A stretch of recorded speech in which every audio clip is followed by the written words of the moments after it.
Okay, we are live. Hello, everybody. We are live for the market close. I'm trying to get the best angle to be able to do this. Hello, everyone. We have a pretty green market. Let me open up a Webull right now just to show everybody. It's not red, except for one stock, which I did buy today because it seems like it's finally time to buy the stock. But it is green. So let's open up Webull. Pretty green end to the day. If we are setting up for an October rally, it would be quite fascinating for us to get there. Live, let me just put this out on Twitter. Live market close. Are we actually setting up to get rid of all the pain we had on the S&P? For example, it was at 357 at one point, and now it's at 366. So it's coming back up. We're beating back against the green. The channel, what's up, Eating a Mitt? Marco, how are you, man? How are you, Marco? Ending my day with a mitt. Let's go. Martin, I appreciate you, my brother. Thank you for being here. So we, you're back, Jay Schwab. Yes, I'm back. You're back as well, Jay Schwab. So it's been a relatively green day. It's been actually kind of nice seeing how green it is, except for this one stock. And this is a stock I purchased 5 shares of today, Tesla. Officially back into Tesla. I sold my Tesla at 312. When I say my Tesla, I meant 1 share. This is a way better price to get into at 243. Ultimately, they missed deliveries by 5%. I didn't notice that. I thought their deliveries number was amazing, but apparently it missed the expectations by 5%, which is why we had the decline. AI day obviously wasn't that exciting to a lot of investors. Tesla's trading 45 times next year's earnings. If you are estimating their EPS is going to be $8 per share versus $6 per share, then it's cheap. If you're estimating that it's going to be more close to $6 per share, then maybe it's approaching a little bit more fair value, potentially overvalued. So we're going to have to see how Tesla plays out. But I did get 5 shares of Tesla because it's like, all right, this is the best price I've seen in a while. If it keeps going a little bit lower to 220s, that might be a little better as well, but we'll see. Ahad, yo, what's up? Shintoki, Tesla, my Esla. I'm here to remind everyone that Kelly is hot. Realist, you are an interesting person. AMD at 66, Meta at 138, DNA, Ginkgo 3.14. Apple recovering at 142 was also at 137 this morning. So Apple's doing a nice little 3% recovery. And, you know, when Apple recovers, the market tends to recover because the S&P is basically Apple. As Palantir up 1.29%. Great news on Palantir today. New partnership. No numbers disclosed in that partnership, but that's kind of how Palantir always operates. It's days like these when you kind of feel the FOMO, right? Because when things are green, things get really green. And we get a market that gets hot, and it gets hot very quickly. And things can go up, you know, orders of magnitude greater than where they were down in a few days or in a few weeks. So it's always nice to kind of see how this ends up playing out in a different way. Tesla's good. Buy Tesla, dump DNA. Chris, I want you to debate me on this, bro, because you don't understand this company at all. It's so funny when someone doesn't get a company. It's like people who say Palantir is trash. It's like they just don't get it. I am the most excited I have ever been in the past year for Ginkgo Bioworks. I mean, it is just a fascinating concept. It might take 10 years to play out, but I think a double on Ginkgo is quicker than people expect. Granted, the market has to reciprocate, but I like it. I like the company a lot, and I'm with it for the long term. I've decided I want to become a long-term holder in that company. Working on MJ Turnpike in the cold rain. Bro, Damien, it is so cold. The rain in New Jersey is so cold today. I don't know why it's so cold, but it's so cold. So it is. Hope you're doing okay out there, man, Damien. Tesla's not trash, but it will fall a lot from here. I don't know, man. I don't know if Tesla's gonna fall that much more. Like after their earnings, I mean, it depends how bad the earnings are, but if the earnings are decent, I don't know if Tesla still drops the way we think it could drop. Maybe not. I guess ultimately we're gonna have to see. Tesla post split right now. It's trading at around 700 something, right? Or pre-split. It's trading at 726 pre-split. So I guess you got to ask yourself if you were comfortable buying it in pre-sale. I remember the lowest they got to was like 628. That's what I remember.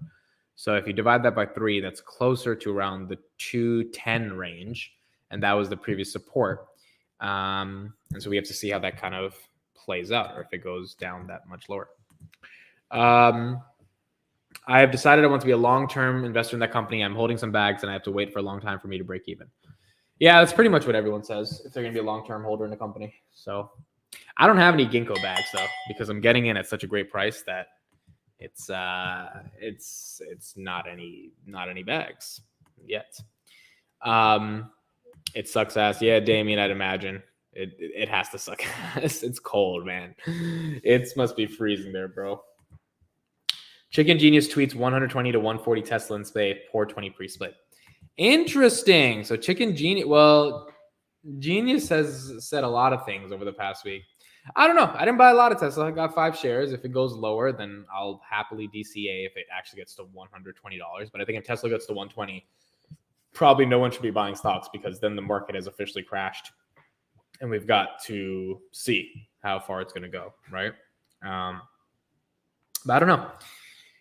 For me, it was just like, this is the lowest price I've seen. I've said I wanted to get back in, right? I'm not lying when I said I want to get back in. I'm like, I want to get back in. It's just the price is too much right now. And on these days when it's the only red in a sea of green, I feel like that's an opportunity versus like being scared that it's going to keep going red while everything else is going green. It's like, that doesn't happen for that long, you know? And I think it's just the earnings expectation miss, or the delivery expectation miss. S&P at 366 is interesting. Now, traditionally or historically, stocks rally in October. Like that happens. September usually sucks. In October, it usually rallies. So, I mean, if we have a nice little October rally, it wouldn't be the worst thing in the world. Chicken Genius is banned, and mentioning him as illegal here. No, chicken is fine. Synthetic biology is pixie dust tech. Yeah, but Chris, this is what people said about the internet. So I'm serious about that. Like, synthetic biology is such an interesting field to get into. You could say it's not at the level of like computers, but that's the whole point. I don't know how anyone can deny from an investing perspective, you want to get in on something before it's big. And even if it's 10 years out, you want to get in on something before it is big. And also the partnerships that Ginkgo in particular has been able to do in the synthetic biology space is just it's like phenomenal, some of the stuff they've been able to get done. And they're doing more and more stuff every year. They're going to well beyond beat their 60 cell programs target this year, growing revenue by 300%. I mean, like it takes a long time for drugs to go to market, but a platform having an equity stake in all the potential drugs that go to market, and then 2 of them becoming the next $100 billion drugs, that's where I think the business opportunity is for Ginkgo. But ultimately, I mean, if you don't like synthetic biology, you don't like psychedelics, like ABCL. I don't know that much about psychedelics, therefore I don't invest in it because I just have no idea. I know nothing about the space. Synthetic biology, I don't know as much as most people, but I'm learning a lot more and I'm excited for it. And I'm like, this is a really interesting space to want to bet your money on. We're about 48 seconds away from market close. And then we're going to see what else. There's a graveyard of full synthetic bio companies. Exactly. There is a graveyard. Ginkgo is not in the graveyard. They actually raised, and they have 1.6 billion of cash in their balance sheets that they can be unprofitable for the next 4 years and still be able to operate, which I don't think they're going to be. So I don't know, man. It's a question of just what are you excited about? What are you not excited about? Ginkgo makes me excited. Like, the possibilities make me excited. The CEO is phenomenal. Management team, unbelievable. Like, it's just a beautiful, beautiful company to invest at this valuation. I'm like, all right, I could see some growth there. All right, it is 4 p.m. Chris, you're not going to like this, but that's okay. On October 3rd, 2022, the stock market is now closed.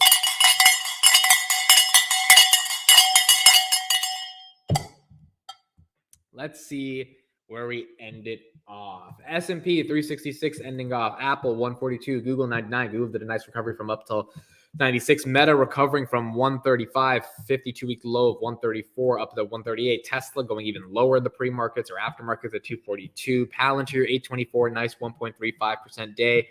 What do we got? Snowflake 172 up 0.8%. Robinhood pretty flat at $10. Netflix 239 after hours 238. It is down as well. Spotify, $88. Kathy Wood just sold 199,000 shares of Spotify. I want to see if she sold more today. Going to be interesting to see if she made any sells or buys on it. Coinbase at 65.95. Google again at 98. Uber 26. Nothing too crazy. Where's the ARK fund? ARK's at 37. Nothing too crazy today. God, I hate the bell. Reminds me of being in the village as the cows pass by. Cows of Wall Street unite. Why do you keep twisting your hair? Honestly, because the hair gets in my face. It's not because I'm narcissistic. That gets in my eyes, so I just twist it back. That's the only reason. Money Talks is getting boring. I'm actually going to be live streaming with Tom after Money Talks. So around 4:30, 4:45, we'll be doing the Can You Learn to Speak My Guy podcast that hasn't been done in 2 weeks because we've been super busy, but we're going to be doing it. So Bacon, great pick today on Tesla purchase. It'll easily swing back up. Bacon, I need you to buy some Tesla stock as well because I know you love Tesla. Amit, honest question, why do we care what Kathy buys or sells and why? Well, Kathy Wood has a contrarian bet that the whole market really doesn't believe in, which is these growth names that are allegedly disruptively innovating. The question is if those are actually the right names, right? So Roku, Zoom, Teladoc, these are against what the market thinks. The market thinks Apple, Microsoft, Netflix, these are the big stocks. If she's right, then there's going to be there's going to be a whole different way that we evaluate kind of growth stocks and innovation. I think a lot of people are skeptical that she's right, but it is interesting to see if she's going to be right or wrong, right? What site do you use to show Kathy's buys and sells? You can go to kathysark.com. That one shows everything. All right. Let's see what we got on the CNBCs and what are we talking about. Here we go.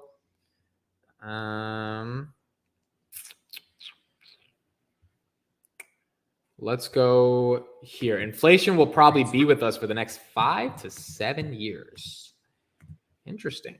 Let's see if that actually plays out. Miyoko, what's up? What's up? Thank you for being here. Great to have you. Appreciate the time. You not only are you warning folks off tech, you're saying that value is going to outperform growth for the next half decade? Yes, that is correct. Thank you for having me. Walk me through the reasons why you see these things happening. I think we're entering a cycle where inflation is going to be stickier than people can imagine. While inflation will probably roll over next year, it's probably with us for the next 5 to 7 years. Higher inflation means higher interest rates. Higher interest rates means value over growth. We had a conference last week where Druckenmiller said there's a good chance the Dow is no higher than it is at these levels 10 years from now. You think is it that dramatic, this level of sort of tepid equity performance? Listen, it's hard to say, 10 years out, but do I think the markets will be a little more challenged for the next 5 years? The answer is yes, with value dominating growth.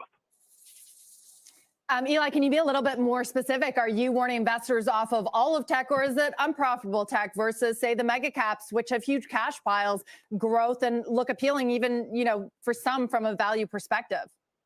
Selectively, technology companies with the right product cycles, with the right balance sheets, absolutely. I'm not saying every technology company shouldn't be owned, but in general, technology has just gone too far here from a valuation perspective, and there are many technology companies that have been supported by really quantitative easing that during quantitative tightening, they're going to show their stripes. At the same time, though, Eli, it feels like a lot of tech has pulled back from those extreme valuations. And I might argue, especially some of the unprofitable names that are just beginning to scale. Now, if you believe that AI and big data have a significant place into the future and that they're going to cause disruptive advantages in select industries, then aren't some of these companies either good independent bets or acquisition targets? That's a good point, right? So the guy's like, all right, value is going to outperform growth for the next 5 to potentially 10 years, whereas the reporter is like, wait a second, they're already oversold technically, and they have deflationary effects like AI that cut costs in half. For example, a synthetic biology company like Ginkgo, they're doing 3 times the level of work they were doing every single year. So they're growing by 300% in terms of output, and their cost to do that work, which is a lot of AI, robotics, and automation, is declining by 50%. That is where you have the resemblance of a potential S-curve really disrupting a sector. And so to say that value would outperform that over the next 5 years is weird. Listen, you'd have to go company by company and product cycle by product cycle. Again, for the right company and the right product cycle, we're not saying you shouldn't own those companies, but in general, we do not like technology. Okay. So in general, meaning what? That the kind of expansionary idea that companies need to buy a bunch of general technology is no longer going to yield, but in specific narrative cases that there will continue to be a demand that could cause outsized returns for certain stocks? Yeah, listen, we're a value manager. So we're judging everything on valuation in combination with the fundamentals and the catalysts they present. We still think many of these companies are overvalued. It's not that they're not good companies, but they're just not good stocks. Bro, this guy's answers are so lame too, yo. He's just like giving one sentence answers. Like, it doesn't even seem like he respects being there or anything. DRK, what's up? DRK, I'm back in Tesla. 5 more shares I bought today. So I'm officially back into the Tesla community. I'm excited for it. And again, I've always said I want it to be in Tesla. I just want it to be a little bit better than buying at 312. And so I think we're getting there. So I wasn't lying about that. Now I just want to see, do I have to DCA? How much more can I build up the position to be? I mean, ideally, I would like to get to 50 shares of Tesla. That would be like a good portfolio for me. I think that's close to like 10 grand, right? That's close to 10 grand. So for me, that's what I would be able to do. Just a question of when we're going to do. All right, let's hear Kramer talk a little bit about Tesla. Dude milks his clients' fees. Basically, bro. He's like, we're a value fund. That's all we're trying to do. This is among the biggest pre-market decliners on the S&P. The company announced it's delivered almost 344,000 vehicles in Q3, a record high, but shy of forecasts. Yesterday, Elon Musk tweeted, "Customer experience suffers when there's an end-of-quarter rush. Steady as she goes is the right move." He's really been hammering this point, Jim, about trying to smooth out the quarters. Yeah, well, I think he has to move some production different places. But I take my cue from J.P. Morgan. They don't like the stock. They've had an underweight, but they did raise the price target, which I think is very interesting because it's below 137 to 153. I guess must be looking for a new stock split there. But I do think that you have Wedbush remaining bullish. People do not want to abandon this one. Opco says you buy it on a weekend. David, this has been the bright light of the NASDAQ and a period where the NASDAQ sun's been setting, and no one seems to want to let this one go. Well, it's not as though demand seems to be in question. That's all that really matters, right? And if that's not in question, then longer term, you're going to get to that. They have the capacity to make 1.9 million vehicles, or just about. And it means the gross margin is going to go up, not down. And that's what I care about. Because his costs have been collapsing. Yeah. And by the way, lithium, which he talks about endlessly on the quarter, that's been coming down big. He says we should all get into the lithium business. I tried. It's not as easy as possible because you got to take the lithium at night, not in the morning.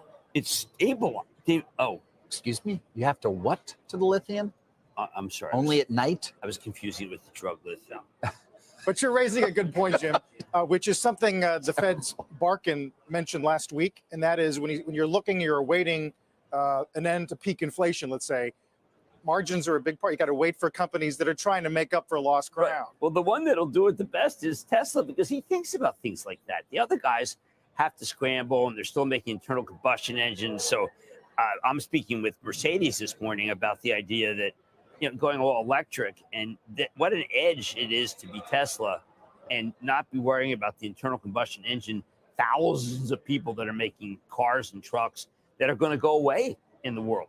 So I do think that Tesla, if you sell Tesla on this, maybe you can sell it because the multiple's too high, but don't sell them this. This is him rationalizing production. We all wish that every auto could rationalize production, and they're not able to. So I thought this was positive, not negative. When will the day come, though? Is it when you truly see a competitive set that actually is winning out against Tesla? Yes, if that day were to ever come, given all the efforts of all the other automakers? Well, that would be when Ford produces, a run rate of 500,000 at the end of next year. But Ford so far has been incapable of producing what we were hoping. And all the news out of Ford so far has been negative. And that has to do with expenses, has to do with warranties, commodities, nameplate problems. So while my charitable trust owns Ford, they've got to be able to do what they're saying. It's a benefit to having a long lead time over all your competitors, I guess, isn't there? Well, I having just done think this. that there's a lot of sellouts for everything that Ford can make, but they haven't been able to really make. Yeah. We always talk about Apple second strike advantage, but Tesla first strike advantage Yes, is in it power. is. Speaking of Apple, the analysts are just. So is Kramer bullish on Tesla? I mean, maybe that explains why Tesla didn't rally today, because it's insane how literally the inverse of everything he said ends up happening. We finally got some green. Tesla's green after hours, 0.9%, 0.19%. There was a great stream by Farzad, which, by the way, Farzad has officially uploaded all of his Tesla audio content on my platform, Audio, link in the description. You guys can check it out. If anyone is a Tesla fan, Farzad has brought over all of his videos in audio format. And instead of on Spotify or Apple, he wants to push it on Audio. So he's an awesome, awesome dude. We were in the DMs the other day. Those who are in the Tesla community probably know Farzad. And he really wants there to be a competitor to YouTube, to be honest. Like, he's so sick and tired of YouTube. And he also wants his audio content to grow. So he really likes the idea behind Audio and thinks there's a really good chance that it could scale and really become big. So his content is on there for anyone who wants Tesla. Just search his name and it'll pop up. But he was doing a stream with Ross Gerber today and a couple of other people. And they were talking about, valuations for Tesla and what is reasonable and where the street is, looking at it. And one of the things they said that was interesting is that the fact that they can talk about Tesla for an hour and people are entertained is so interesting, right? And the fact that they can actually, speak for an hour about the stock and people actually care about it, it's really, really awesome. Congratulations. Farzad is an awesome guy. Ahmad is live stream. Okay, very cool, DRK. Very, very cool. Farzad is great. Laughed my ass off during the live stream of AI Day. Farzad's awesome, man. It was so cool. And he wanted to support the platform. I didn't expect him to want to support it. And he was just like, yeah, bro, I want new platforms to thrive and be built. And I think that's one thing we have to remember. In the world of big tech, sometimes we think big other platforms can't be big. And it's that's actually not what creators want. Creators want really new, innovative platforms helping them in different ways, because big tech is always going to be there, right? So what can you create outside of Twitter, outside of YouTube, outside of Facebook that's actually beneficial? And so all of this content will be there, and it'll be super fun for Tesla community to be there. Why were you at Yale, bro? And then Nate says, my girlfriend has clinical at Yale. I actually coach a kid in debate, for those who don't know. So I'm a debate coach as well. And one of my kids had a debate tournament at Yale. And so I was at Yale for the weekend. By the way, I almost died getting to Yale because I drove there from New Jersey by myself. Never drove to Connecticut. And I missed a couple turns. And then when I had to make a couple of turns to make up for the ones I missed, I kind of almost killed myself. I'm not going to lie. But I'm okay. Nothing happened. But the ride back from Connecticut to New Jersey was so easy. It was so down. And then, getting there was hard. All right, let's hear Mohammed El Hareen talk a little bit about the Fed as well. Let's get that there.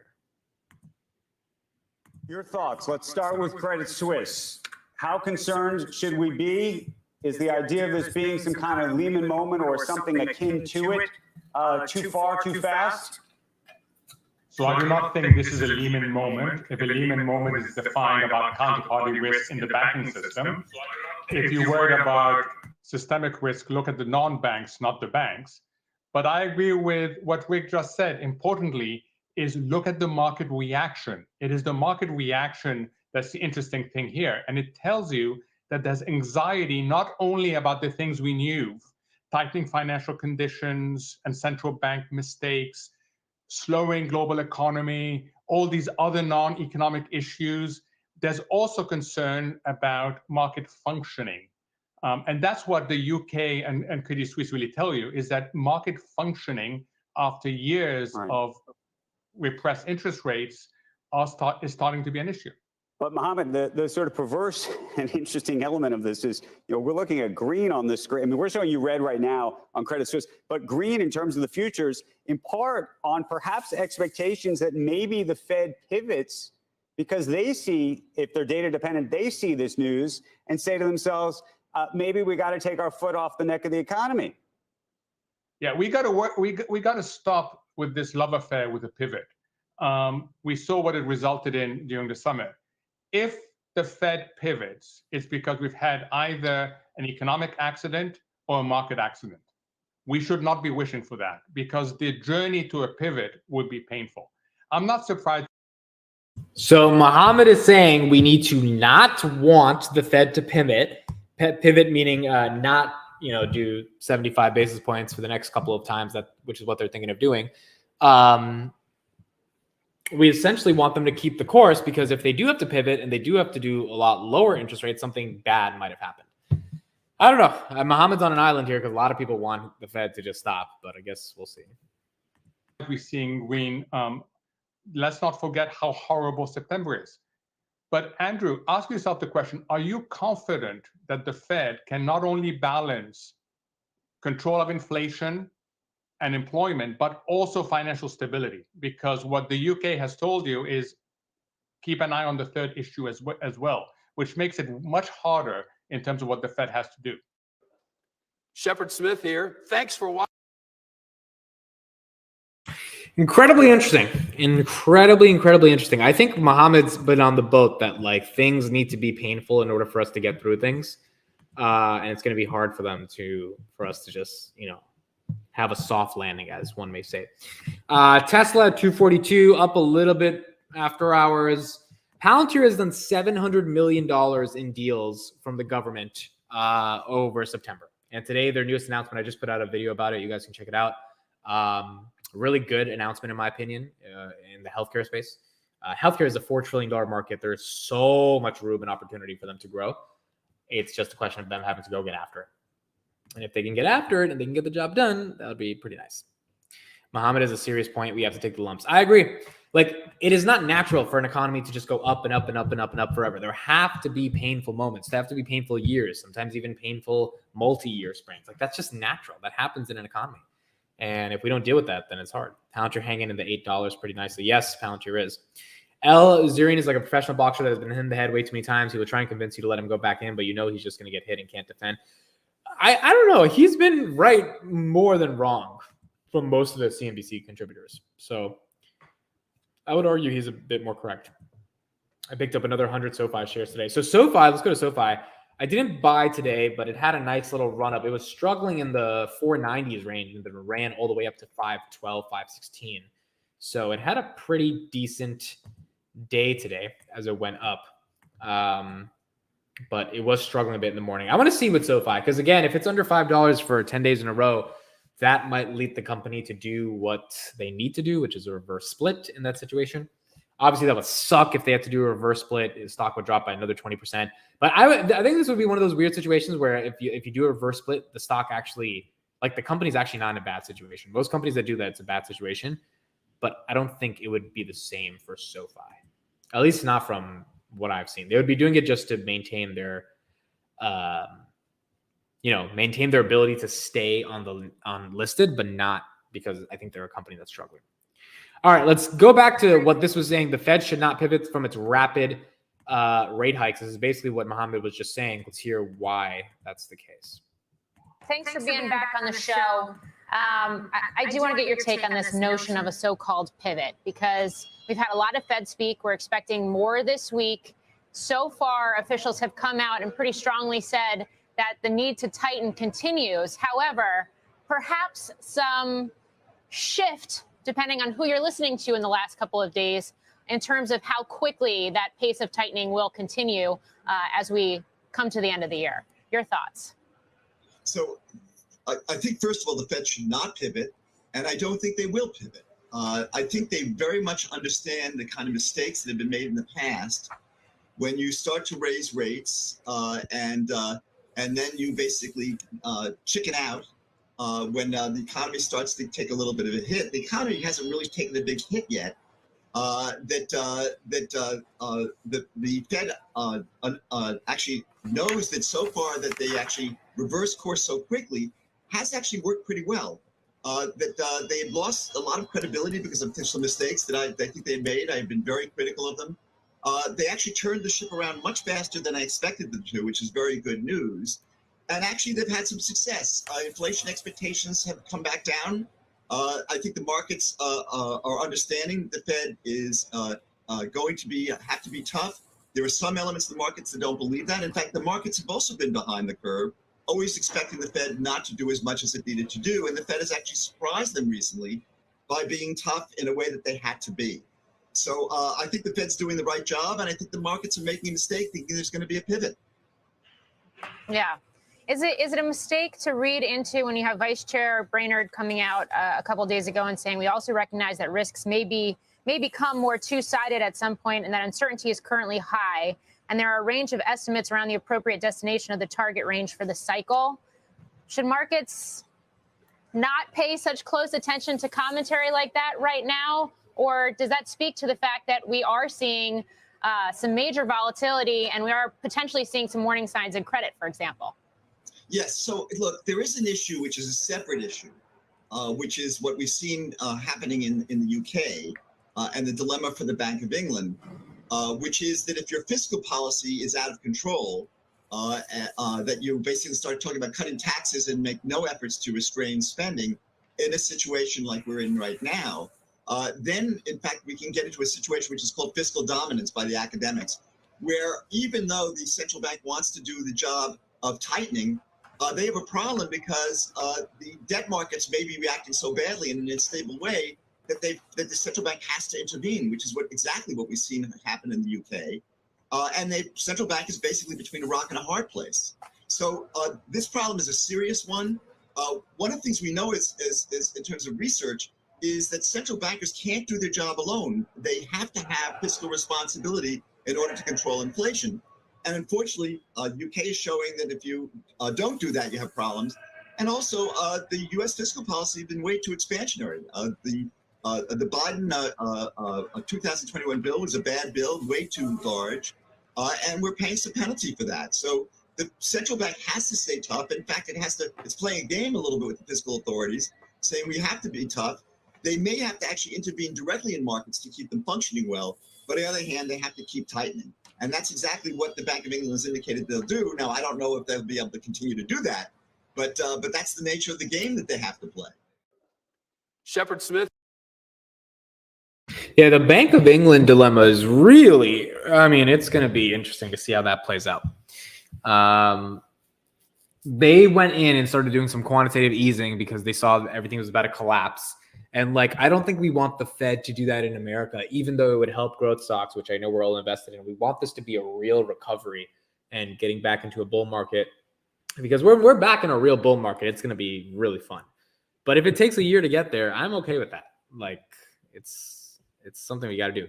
You can make money in politics if you sell your soul. Yeah. Someone asked me if I want to go. Jason asked, do I want to go to politics?